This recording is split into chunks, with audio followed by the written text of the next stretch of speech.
Assalamu alaikum wa rahmatullahi ta'ala wa barakatuh. Chers élèves, heureux de vous rencontrer dans une nouvelle leçon organisée par l'école Mehdi Ibn Tomart, l'Arrache, direction de l'Arrache. Aujourd'hui, on va essayer de voir une leçon de grammaire intitulée Les adverbes, unité didactique numéro 5, semaine 3 et 4. Premièrement, la définition. Alors, qu'est-ce que ça veut dire un adverbe? L'adverbe est un mot habituellement invariable dont la fonction est de modifier le sens du verbe, de l'adjectif ou d'un autre adverbe auquel il se rapporte.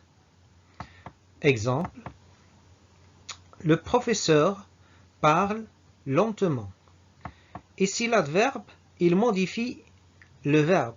Il nous montre comment parle le professeur. Le professeur parle, mais comment il parle? Il parle lentement. Alors ici, on a modifié le sens du verbe.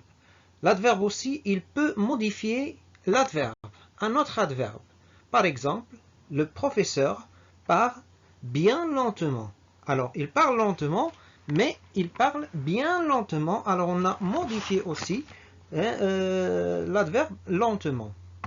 L'adverbe aussi peut modifier l'adjectif.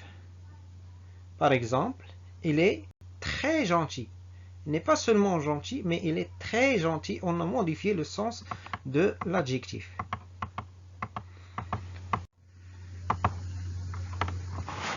Les adverbes se classent en plusieurs catégories. On a des adverbes de manière, comme bien, mal, ensemble, constamment, etc. On a aussi, pour les adverbes de manière, on a tous les adverbes en ment. Et on va essayer de parler durant cette leçon des adverbes en ment et comment on peut les former.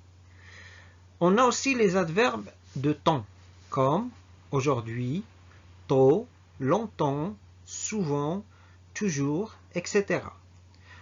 On a les adverbes de lieu, comme devant, derrière, où, près, loin, dehors, ici, là, etc. On a aussi les adverbes de quantité, comme beaucoup, trop, assez, aussi, tout, très, moins, etc. On a des adverbes d'affirmation ou de doute, comme oui, si, naturellement, probablement, peut-être, etc.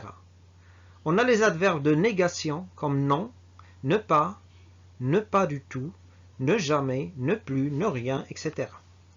On a les adverbes d'interrogation, comme combien, comment, où, pourquoi, quand, etc. Et on a des locutions adverbiales comme petit à petit, à peu près, en même temps, quelque part, bien sûr, etc.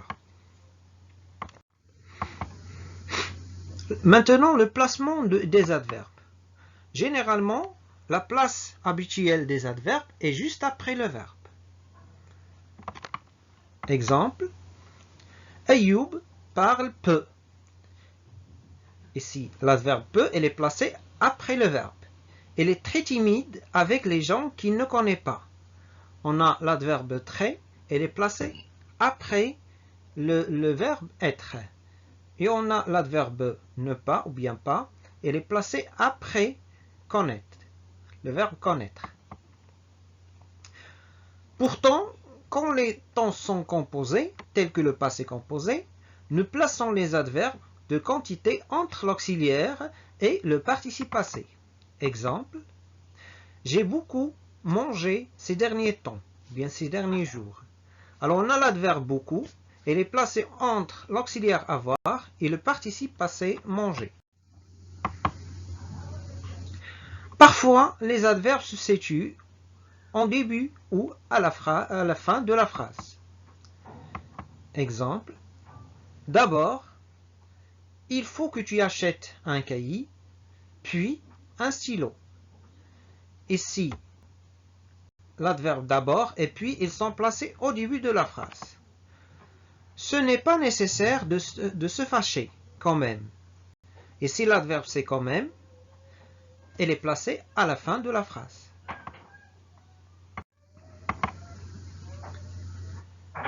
Les adverbes en mon. Ils se forment en ajoutant le suffixe mon au féminin de l'adjectif. Et on aura bientôt une autre leçon intitulée les adverbes et on va essayer de travailler sur comment formuler ou bien comment former un adverbe à partir d'un adjectif qualificatif. Exemple, on a dit il se forme en ajoutant le suffixe mon au féminin de l'adjectif. Exemple, on a l'adjectif heureux, on donne le féminin heureuse, puis on ajoute le suffixe mon heureusement. Et bien sûr, avant cette leçon, on a vu en orthographe l'accord de l'adjectif qualificatif et on a étudié tous ces adjectifs. Par exemple, les adjectifs qui se terminent par if, ils font leur féminin en ive, comme vif, vive, puis on ajoute le suffixe mon, hein, et ça devient vivement. Alors l'adverbe c'est vivement. On a naturel, le féminin c'est naturel, et on ajoute le suffixe mon, naturellement. Facile, facile, facilement. Fou, le féminin c'est folle, alors l'adverbe c'est follement. Premier, le féminin c'est première, alors l'adverbe c'est premièrement. Mais on a des exceptions. Première exception. Quelquefois, le E du féminin se change en E accent E. Exemple, profond, le féminin c'est profonde, l'adverbe c'est profondément. Aveugle, aveugle, aveuglément. Précis, précise, précisément. Énorme, énorme, énormément. Deuxième exception. La terminaison en on ou on, ça veut dire les adjectifs qui se terminent par ant et ent, d'un adjectif se changent en amant ou amant. Les deux terminaisons se prononcent de la même façon. Ça veut dire, même s'il est écrit avec E, on le prononce A. Amant, amant. Exemple, savant, savamment. Prudent, prudemment. Mais attention, on a une exception. L'adjectif long, qui se termine par ent, l'adverbe se forme à partir du féminin de l'adjectif. Long, lente, lentement. En ajoutement au masculin, c'est la troisième exception, en ajoutement au masculin de l'adjectif qui se termine par e, ai, e accent, e, i et u. Exemple, vrai, vraiment, résolu, résolument, aisé, aisément.